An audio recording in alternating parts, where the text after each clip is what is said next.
area.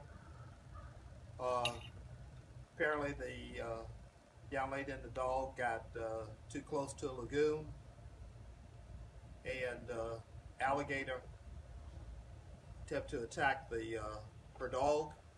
In the effort to save her dog, the alligator turned on her.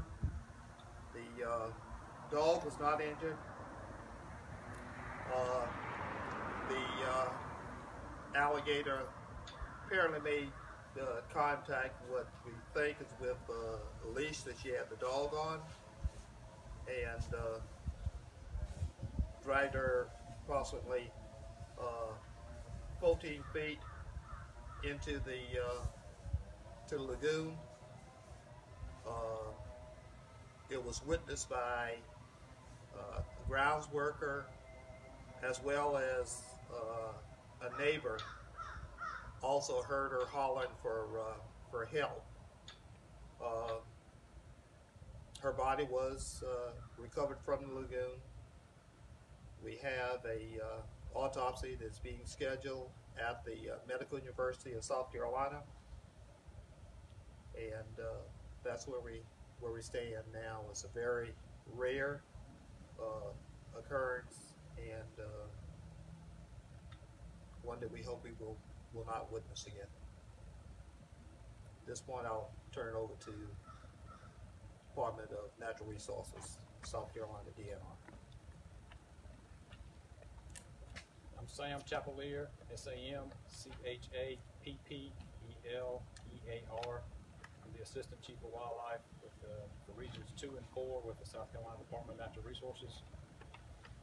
We arrived on scene. They actually, the body had been removed from the water. When we arrived on scene, the alleged alligator was actually, had been hooked and was in the process of being snared. When we arrived there by Seapine staff, the alligator was removed from the water and has since been euthanized.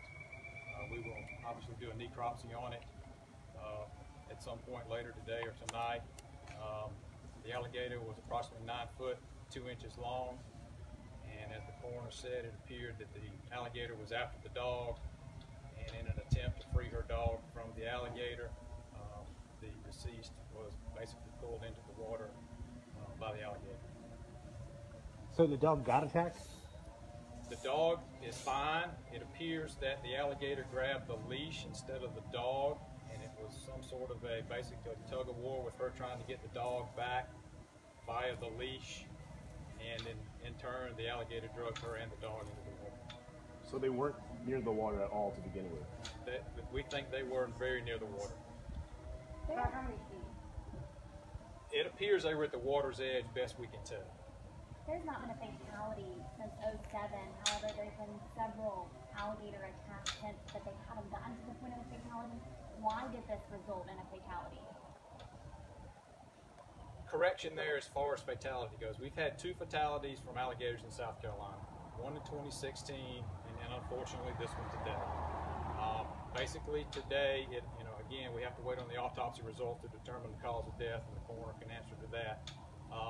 Bottom line is the gator was after the dog, apparently drug her and the dog into the water, and again, the cause of death is still yet to be determined based on the autopsy, so I really can't say. We're still trying to get a pinpoint of where this happened. What road exactly, what lagoon was it where this was located? Because that's what we're a little... It happened on Governor's Lane, Sea Pines Plantation, off of the 13th green.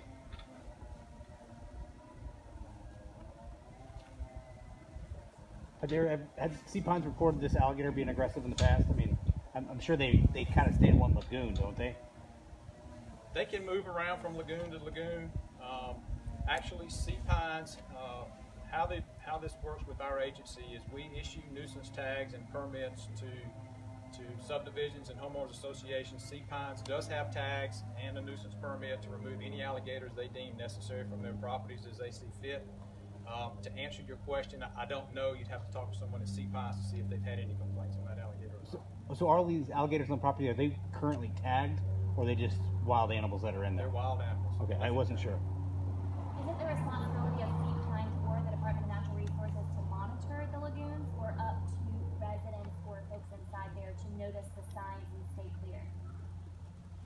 It's up to the property owners and the residents there as far as to use common sense. In other words, if you're in the low country near a body of water, there's probably going to be an alligator in it at some point in time. And we live in the low country, alligators are everywhere. You know, you have to use common sense. Obviously, you know, maintain control of your pets, stay out of alligator infested waters. Alligators don't want anything to do with humans. You know, they're afraid of us as well. Unfortunately, you know, the gator went after the dog, and unfortunately the consequences were she was trying to get her dog back, hence.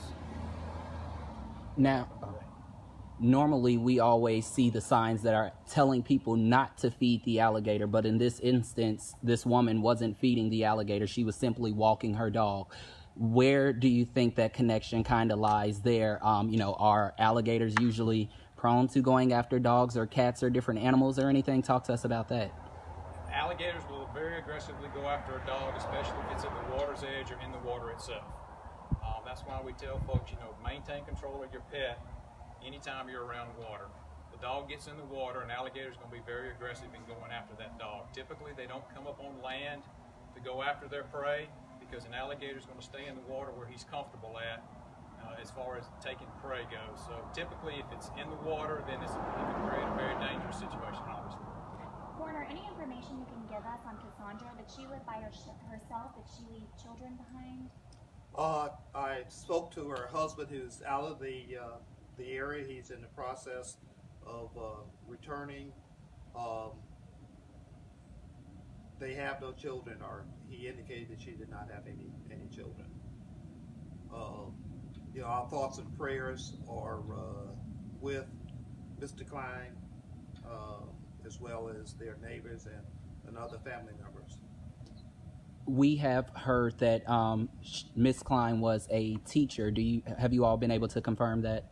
No, I haven't. Do you know where she was from? Because I heard she was renting. I understand that this is one of their residents. He was in transit when I spoke to him and made notification, so I did not go into to depth.